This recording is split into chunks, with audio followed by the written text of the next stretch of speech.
What's going on, everybody? It's Brandon from the Cultural Center, and this year I'm excited to say we're leveling up the way that we celebrate Women's History Month, also known as Women's Appreciation Month. We're doing that by celebrating and appreciating a few wonderful women in and around our Louisville campus and community. You're going to see their stories through these interviews in just a few seconds, but before we get there, got to give a huge shout out to Corinne for doing her research on these folks and coming up with great questions to bring out the motivational spirit in them to inspire you. Thank you so much, Corinne, and we hope you all enjoy this. Lady, get away now. Get down. 'Cause tonight we gon' do what we want to. Lady, get away down. 'Cause tonight we gon' do what we want to. Say,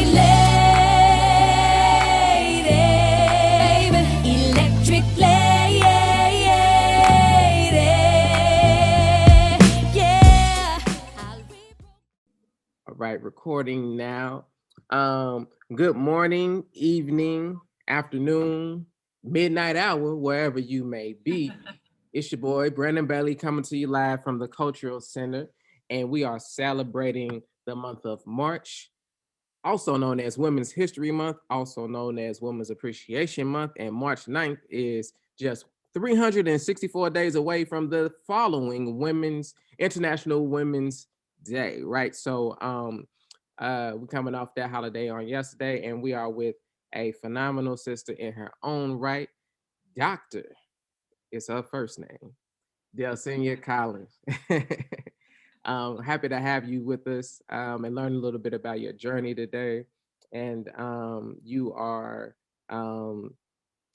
finding home at the Cardinal, and within the Cardinal family. So shouts out to you on that. Thank you. I appreciate it.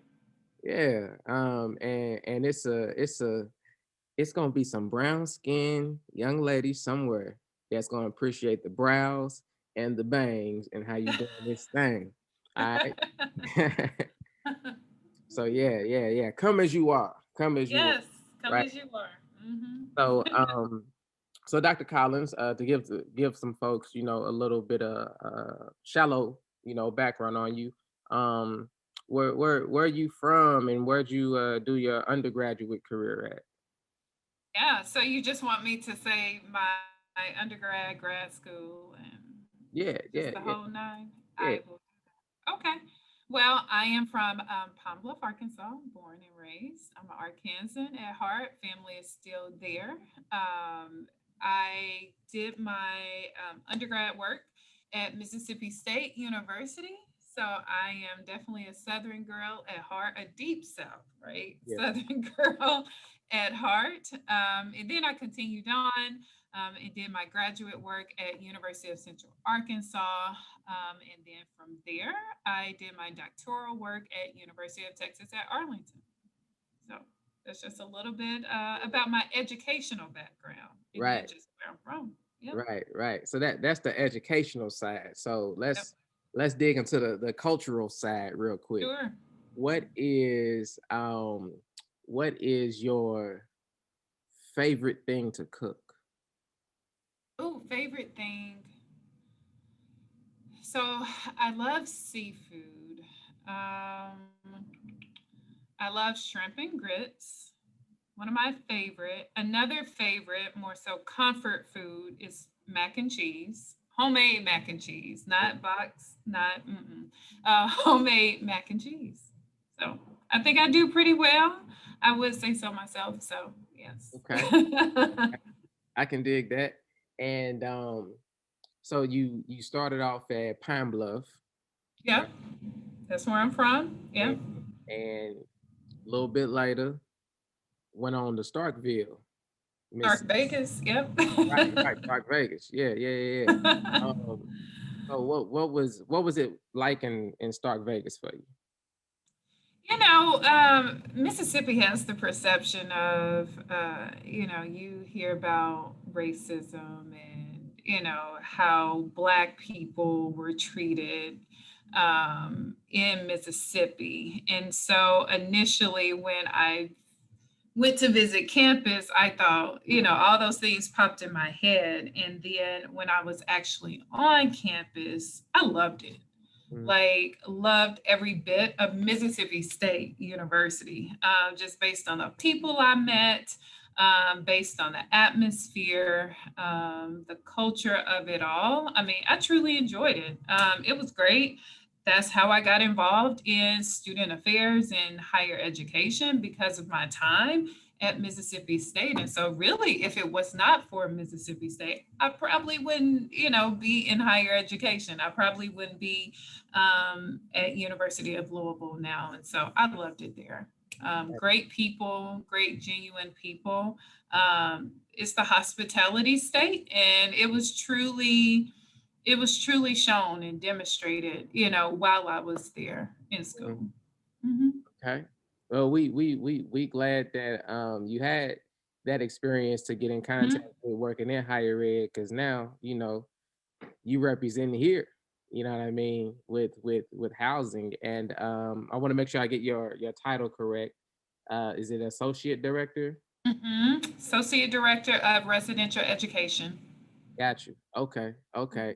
So that means you don't get no breaks. I, Because I don't, don't go no, I right? do not. But we want you to know definitely that you have a supporting cast of folks within the university that want to see you all win and create things that are robust to better equip our students for success, not just at U of L, but for the great beyond. I sound like I was Yoda or something talking about the great life beyond um, campus life.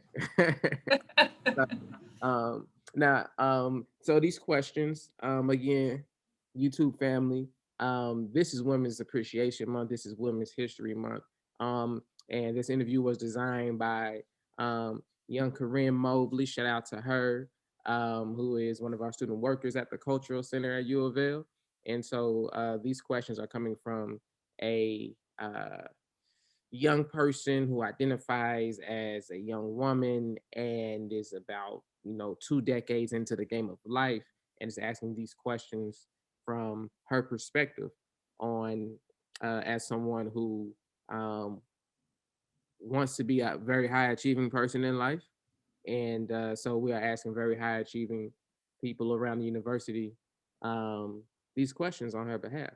So um, starting off a little bit deep, uh, you know, about right at the knee level as far as depth. What issues, and some of this may even, revert to your time back in Mississippi. What issues are important to you that make you really speak up and be vocal about those issues and really use your voice or your platform? Sure. Um, a couple of things that come to mind, or a couple of things that I focus on is access and equality, Mm, for all people, but specifically for Black people, Black students, and now just being Black faculty and staff. What does it look like, to have access that everyone else has, or be equal or seen as an equal, right? To my counterparts who are not Black, and so I think that's one issue. So access and equal, opportunities for all. Definitely with education, just in general. Obviously, there are a lot of issues stemming, from the K-12, where a lot of things are not equal for low income, for those who are minorities or marginalized populations. And then the sad thing is that even after you graduate, from K through 12, that carries over into higher education in many ways. But a lot of that you see play out, in K through 12, whether it's financially, whether it's just being academically prepared, to even continue on in higher education, whether that's at a community college, vocational school, or a 4-year college. And so definitely like I said, equal opportunity and just access on so many levels, right? One thing I didn't get into is also the job. What does that look like with uh, minorities, marginalized population, having not only access to those job opportunities, but being seen as just as, prepared or just as qualified, right? For those job opportunities that come right after high school or college. I understand everyone doesn't go to college. However, what does it look like to be on that equal playing field? And so yeah, that's a big part. Another thing is, I would say, another part that I'm passionate about is serving students just in general, and meeting them where they are, because we all come with different backgrounds, different issues. We deal with different issues, during while in college. And so, how am I helping those students, overcome some of the issues that they are dealing with? One area that I am passionate about, I'm not a counselor. However, mental health issues is definitely prevalent on college campuses. So how am I, as a higher ed professional, helping our students, being that resource for students, being that guiding, voice of reason for our students to help them either get the help they need or even just overcome, whatever issues that they are facing. And so mental health is something I'm very passionate about. And then, just like I said before, just serving college students, being there for them, helping them any way possible, helping them to become competitive, cutting edge, leaders ready for whatever area they choose to go into. And what does that look like? Making sure that they are prepared. I think a lot of students, I've seen a lot of students leave college not being prepared. And so how can I be a part of that preparation, process? Even if I work in campus housing, I play a role as well, with preparing them for what's next, and so that's definitely another area that I'm passionate about. And so those are just a few things that come to mind. Got you. So you see yourself as like a guiding light of sorts, and not just a guiding light, but when you ask the question, what does that look like? So like, what does success look like? What does the path look like for a particular demographic of students at times, and then on a more of a, I think, macro to smaller level, Mm-hmm. micro, on an individual level. Um, asking those same questions for um, students as their needs may change from freshman to sophomore to graduate roles as well. Um, so yeah, I think that's dope. That's dope. Um, did you have any role models or mentors that played that type of guiding light type of figure for you along the way? Yes. Of course, for me, it was my parents, my mom, my dad. My dad didn't go to college. My mom was second generation. Grandmother went to college, so I'm third generation college student, and so they were definitely supportive and understood, what I needed to do, right, in order to quote unquote succeed, right, or make it in this world as a Black woman. And of course, education was the path, and so they were always in my supportive network. I will also have to say my siblings. So what you will hear, a lot of my family Mm-hmm. at the end of the day. A lot of my close family was there. I've had mentors along the way to assist me. I didn't really have mentors when I was younger, don't get me wrong, there were people in my life for a season or for, that was quote unquote temporary based on what I was doing. Hmm. But as far as, consistently in my life to assist, I didn't really have that until I've gotten older or until I got older. And one could appreciate having a mentor, someone outside of my family that could give advice, different perspective, challenge me, right? But yet support me at the same time. Because, with family, they tend to, they love you, they want the best for you. And so whatever you say, it's like, yeah, you're right. You need to do XYZ. It's like, sometimes it's good to have that outside perspective, someone with a um, uh, different, perspective on things that can challenge you in a different way than Hmm. your family can challenge you. And so I really didn't identify those until later on. And so those became established when I went to graduate school. Hmm. And then when now that I finished the doctoral program, I have established a couple of those as well. And they've been faculty members, they've been sorority sisters, who have worked in higher education. Um, as well as just a couple of other people within the community, specifically church, that has played a role, in my life over time. And so those are the individuals along the way that have supported me. Yeah. So did you know that you were, well, first off, what was your doctoral journey like? Did you go right after graduate school? No. Right after graduate school, I decided to get a full time job. So I worked at Kansas State University as a residence life coordinator for 4 years. And then I said, all right, I'm ready for, a different type of role. Hold on, hold on. And You went from Stark Vegas to the Little Apple in Manhattan.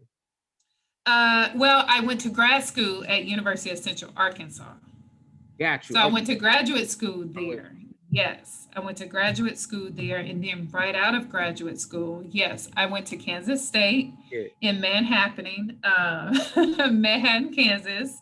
And then 4 years there. And then I wanted to be a little closer to home. So I moved to the Dallas Fort Worth area, worked at University of Texas at Arlington as an assistant director for residence life. So after my first year as an assistant director, I decided to enroll in the doctoral program um, at the institution.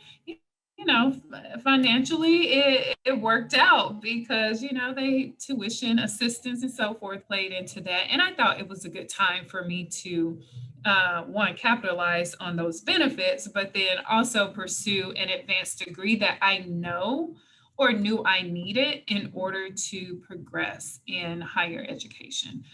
So I was working full time while getting my PhD. Hmm. I decided not to go full time. I decided to continue working full time because I had full time responsibilities Right. and bills. And so I went to school part time.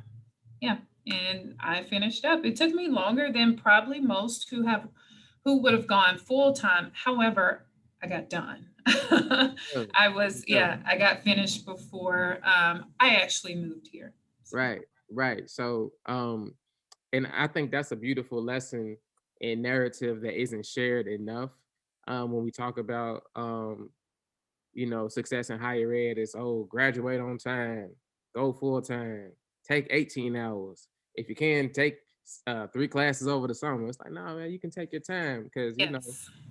as you and I know, the race is not given to the swift. No, it is not. But It is not. But I had to learn that over time. I mean, because, most people will go to school and say, okay, I'm going to finish in 3 years or I'm going to finish in 4 years. mhm, And then what? So my challenge to college students or anyone entering into college or just going on to, an advanced degree is, one, live in the moment and be present, but also take it all in because once that time is gone and it's time for you to enter the workforce or just other, things that may come up, that's it. And so get everything you can at that time, and don't rush the process. One thing I learned when I was in the doctoral program, I couldn't rush a process. Something that was not a sprint, it was more of a marathon. And if you run a marathon, there's no way to rush it. You just have to go through that process, right? In order to finish it. Got you. Got you. Dropping gems, sister. Trying to do what I can. Yeah, yeah. I see what you did, Reverend Doctor. I see what you did. Um, so in going through, you said that learning patience was a an ongoing lesson for a minute. And learning to be sufficient with that it was sufficient on your path of success to still work full time and do your doctoral program at the same time. Was it ever a moment um, were there moments when you realized in real time that okay, maybe this mentor is no longer in season at the moment?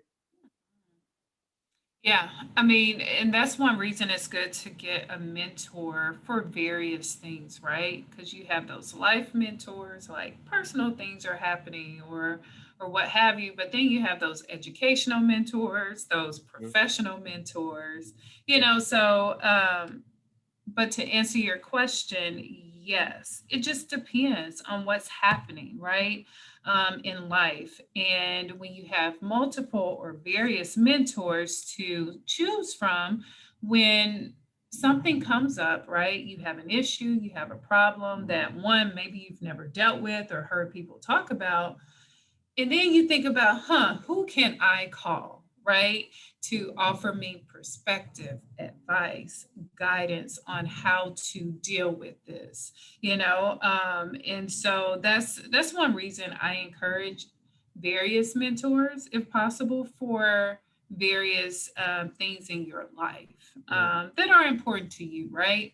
And they also, what I use how I utilize one, and at a point that I utilize one, I may not utilize another person just because of, the season that, Brandon, you mentioned.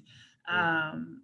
It just depends on what's happening, what I need advice on, and then who I feel is an expert or has just overall experience with that issue, with that problem, with that situation that's happening.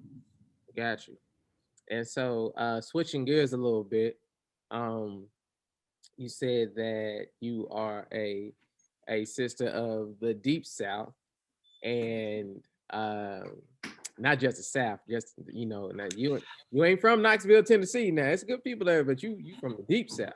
I'm from Arkansas, Mississippi, like Uh, Texas, and yeah, yeah. You from it's always a brisket going on somewhere, some hot yeah, water pork, yes, thank you. Yes, some good food.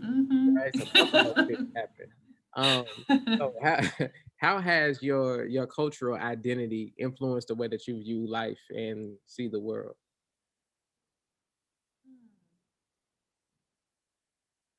That's a really good question.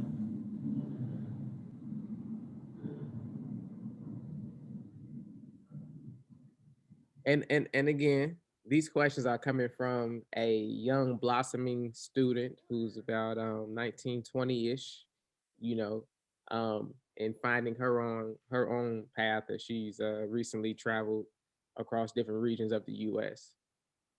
So I would have to, so many places I can start with, that question. But you have to acknowledge, like I said, I'm from Pine Bluff, Arkansas. So you have to acknowledge like your upbringing, right? And how you were brought up, because that shapes your culture. That shapes who you are, that forms or develops your identities, right? Over time. And so grew up in Pine Bluff, Arkansas, Christian woman, Baptist raised, very traditional, uh, I guess very traditional, I guess so, household, in the South, two-parent household. Like I said before, one parent, my dad didn't go to college. However, he worked to support the family, right? He worked. Dad's a farmer, came from a family, like I'm from the South, like some people say the country, right? But my dad worked, right, to support his family while my mom attended to, the kids, and she also worked, as well as to support us. But one thing I think before I left home after I graduated from high school is that um, education was key, period. Like, no ifs, ands, or buts about it. Like, education was key. Now, the question is, what are you doing with that education that I didn't know? I thought I knew, let me say that. I thought I knew, but exactly, I didn't know what that meant. I knew I wanted to become an architect at that time. Mm. I went to school to become an architect. Yeah, went to school. I'm like, yeah, that's not my life. I definitely, college is a time to explore Right. your different identities, but also your values. It shaped so much for me. Mhm. Specifically, it helped me explore my, not really Christianity, but denomination. And what that looks like. What does that mean for me as a Christian, and how do I operate in a world, under this? And so college did a lot of that for me, and I explored a lot of that. But my I think I lost your question. I was going somewhere. Will you repeat the question? I Yeah. got lost in talking about my background. So Ah, you good, you good, you good. You was on to something. She asked, how has your cultural identity influenced the way that you view life and see the world? yeah. So going back to just the education piece of it, is that education was ingrained, and that was my key, or that was my key into the world. And I had to figure out what that looked like. Like I said before, I started as an architecture major.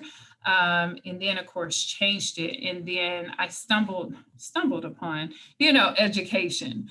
Mhm. But I also think that's where my passion for it lies, because it was so ingrained, but also so important in my household. But I also saw the value of it as well, because of how important, or how much college shaped me Mhm. and helped me to better understand who I was in society versus who my parents brought me up to be, in society. I was able to solidify my identity, or different identities through college. And then, of course, after college. And um, yeah, that educational component being ingrained. But then I think also,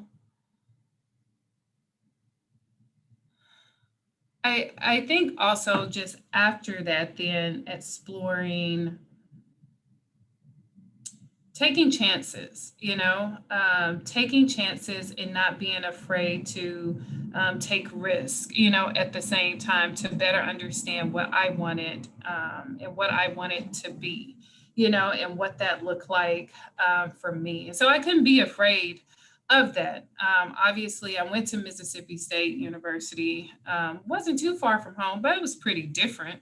Mhm. And then I went to Kansas, and then I went to, Texas. And so, but each of those places helped me to better inform what I wanted to do, but who I was as a person.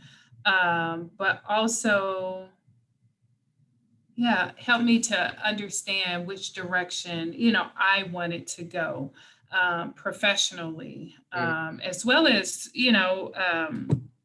help me better understand the problems and the issues that, I wanted to focus on and advocate for, and so forth.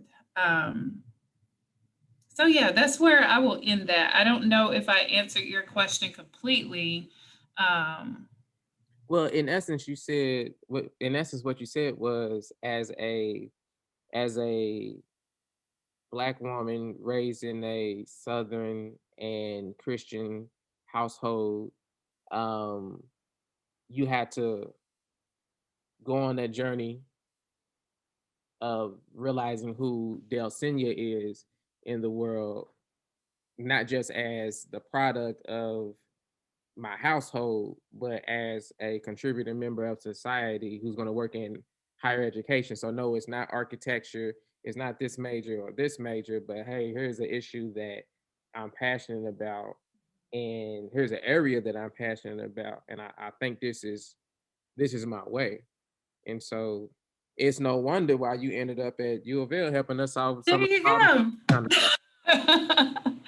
And you know what, Brandy, you did a great job of summarizing, what I was saying, but I wasn't afraid to step out and take risk and, you know,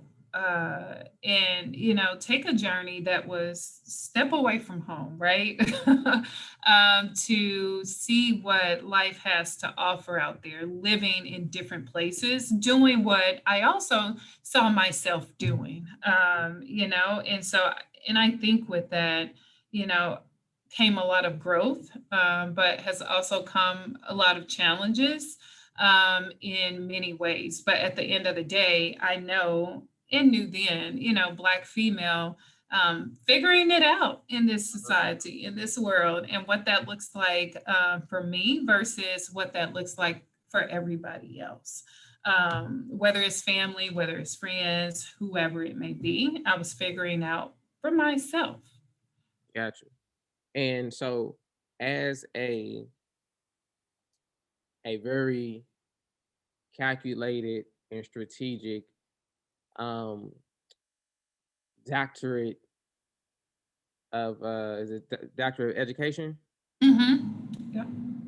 and a Christian and black woman and the all the other pieces that make up your identity. Um, what are what is rather some advice that you would give to a young person who is in the middle of becoming who they're gonna be? A young woman, I mean, who's in the middle of becoming who she's gonna be.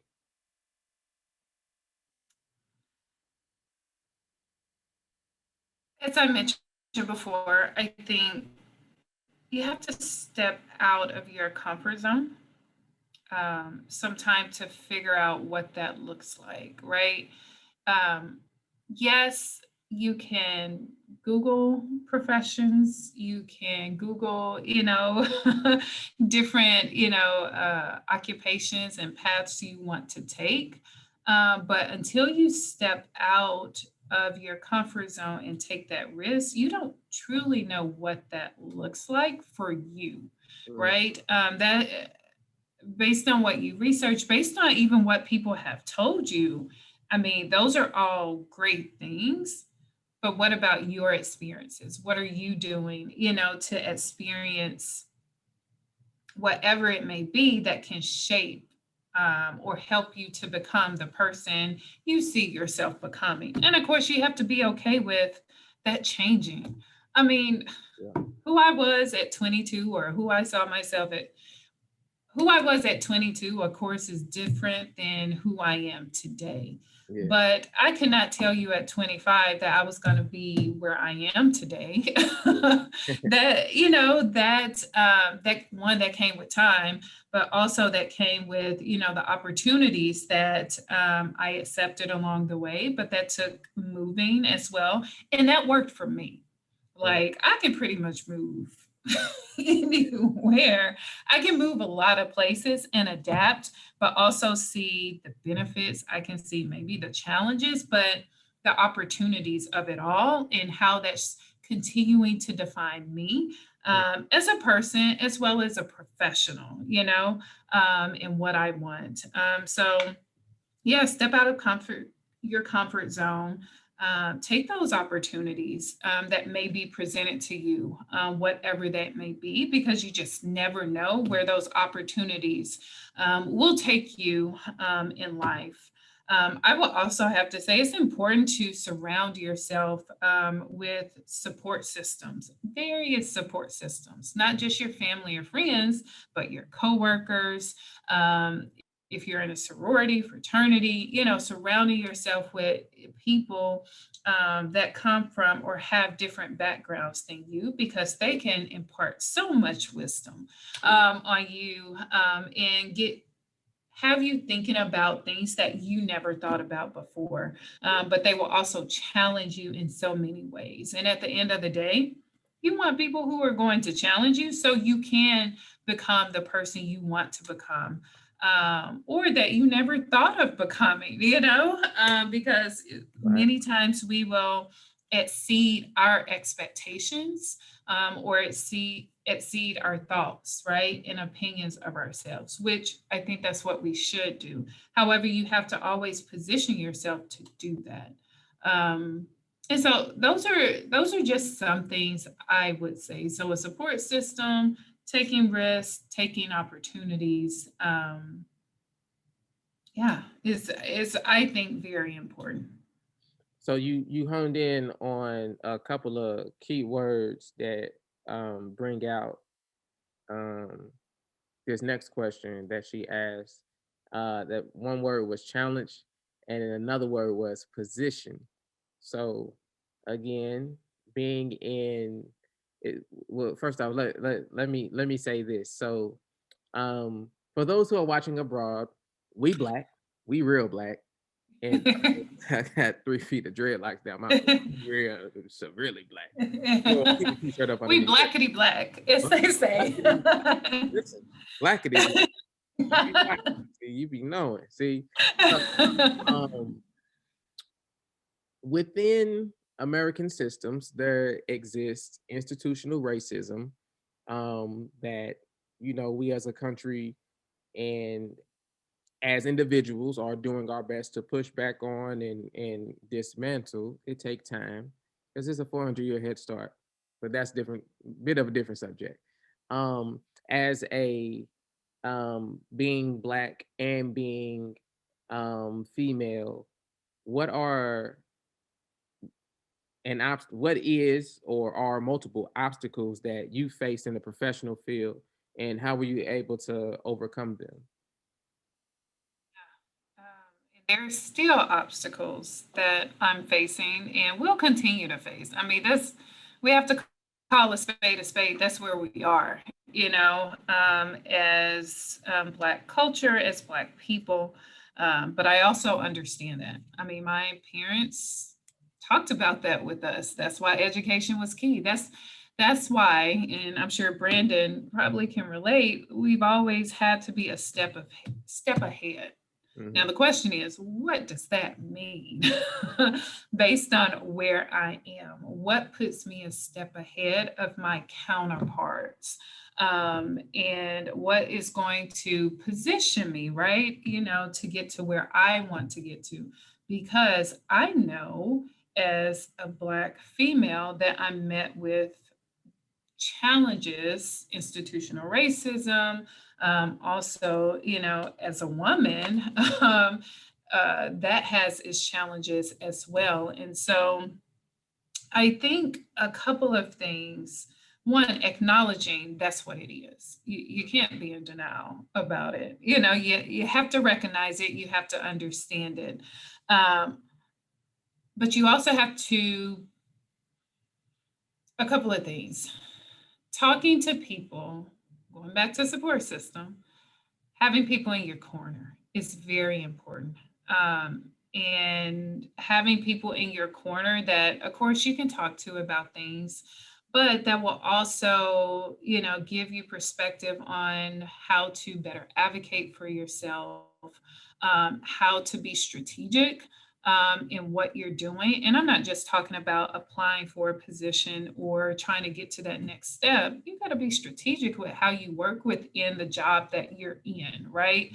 How to navigate politics, how to navigate a campus climate, because I'm in higher education, talking to people about how to do that, but how to do it as a Black woman. And what does that mean, right?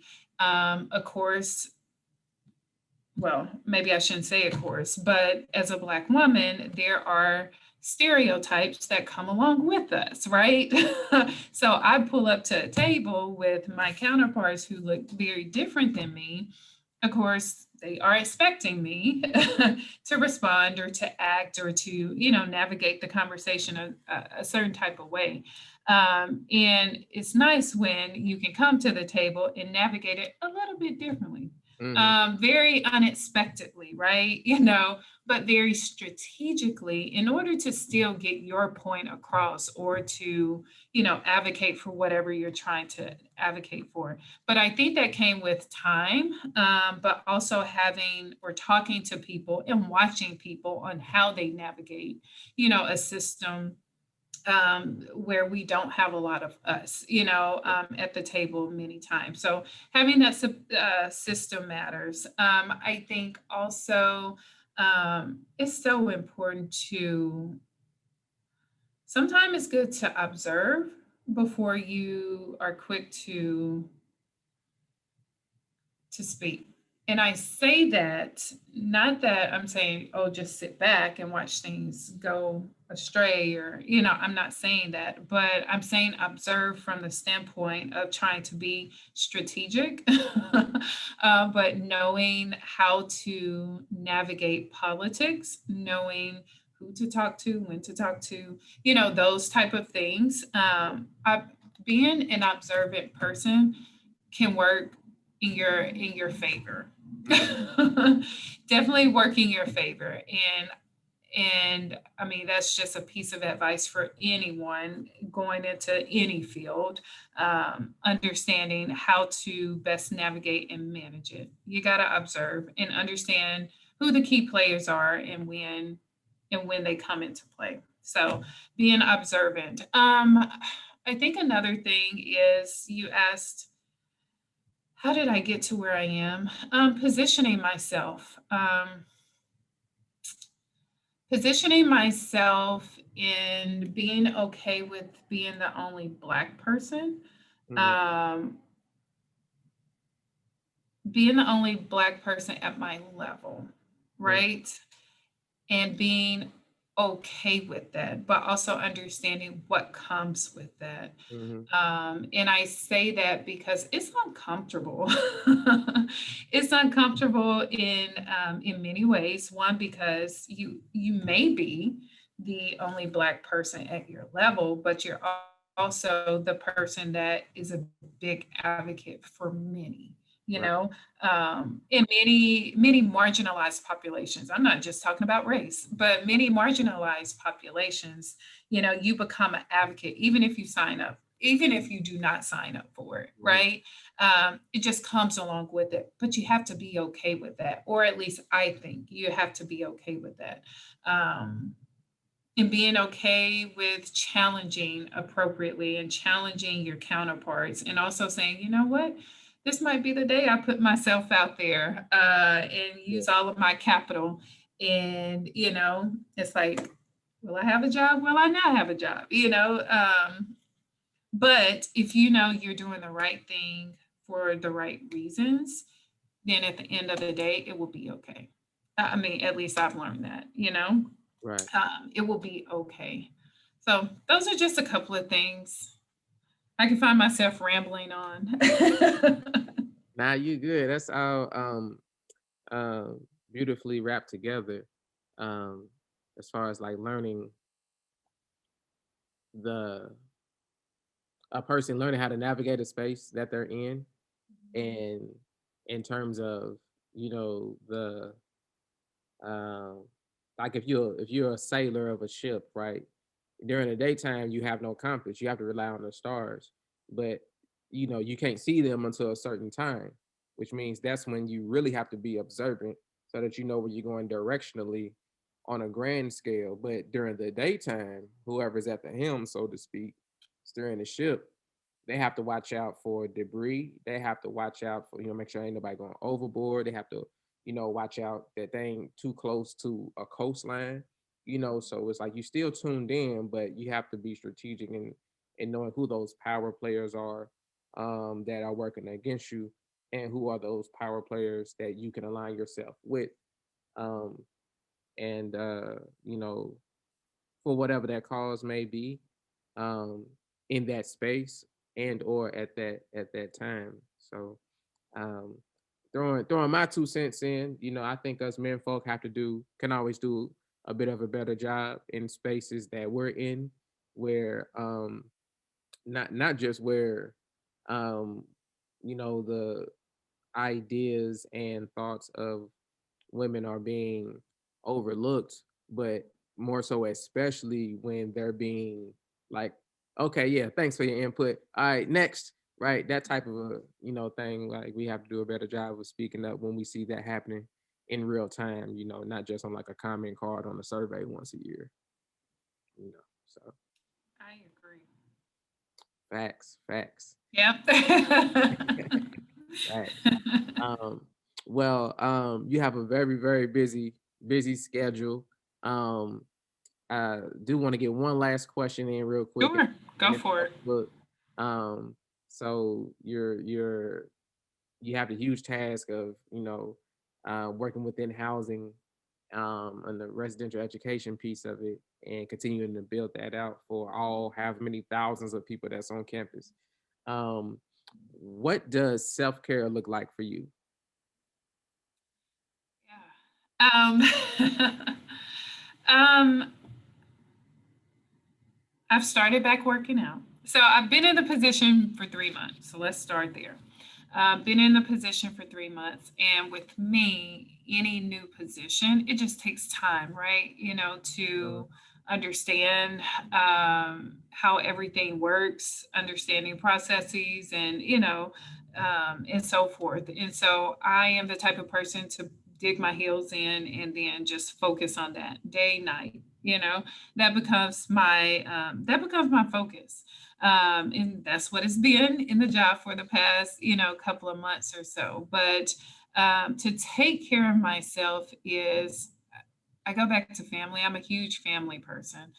So I'm always talking to my family, my friends, FaceTiming, because that's a way for me to decompress, and just talk about whatever and laugh about whatever. Right. Love to have some good laughs, just a relaxed environment. So that's one way. Exercising, working out, is important to me. I've started back working out because it's needed. Because it's needed.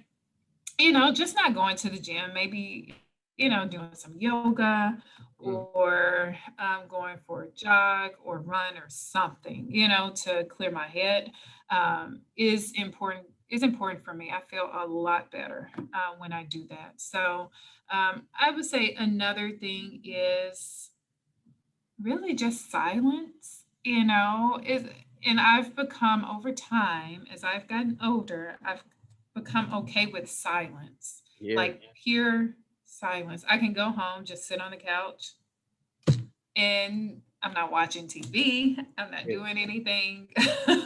Literally just enjoying the moment at that time. But yeah, just silence and not having to think about what I have to do, when I have to do it, and so forth.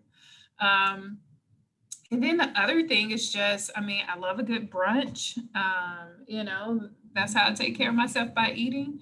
So I love food.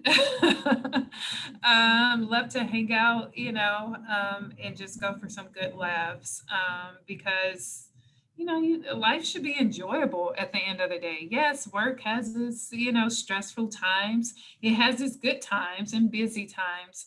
However, overall, life should just be enjoyable. And so, yeah, those are ways I just take care of me. Yeah, That's on a dope. weekly basis.